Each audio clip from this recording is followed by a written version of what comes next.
तो तुमको देख करके और भी कर्म करेंगे। ये अलौकिक दिव्य कर्म इसको कहा जाता है। अलौकिक इस लोक का कर्म नहीं है क्या?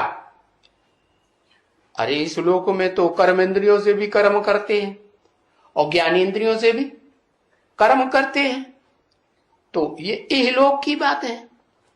लेकिन उसको अलौकिक दिव्य कर्म कहा जाता है। क्या? किसको? कि उन 8 ने उस एक को पहचाना नंबरवार है और वहां के वासी बनेंगे कि नहीं?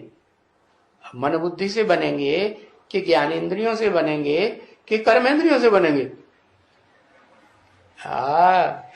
मन बुद्धि से वहां के वासी बनेंगे ना।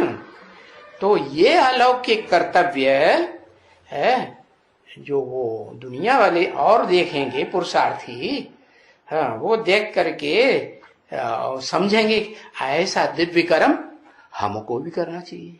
कैसा दिव्य कर्म? कैसा दिव्य कर्म?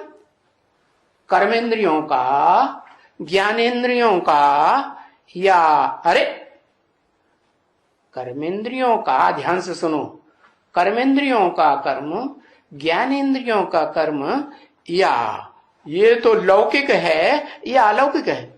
लौकिक है। अलौकिक मन बुद्धि से कनेक्टेड है? मन और बुद्धि से कर्म होता है कि नहीं? है? होता है। मन बुद्धि से कर्म हो जाता है।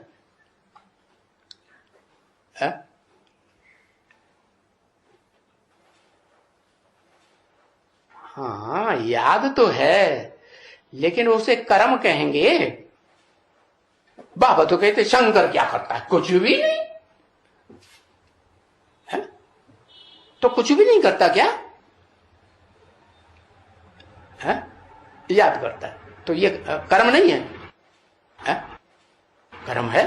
फिर क्यों कह दिया कुछ भी नहीं करता? शंकर क्या करता है? कुछ भी नहीं है? कहते हैं दुनिया वाले देव देव महादेव, वो भी मैं हूं। क्या कहा है? बड़े फकुर से कहते हैं ये क्या है? ये तो पत्थर बना हुआ पड़ा है।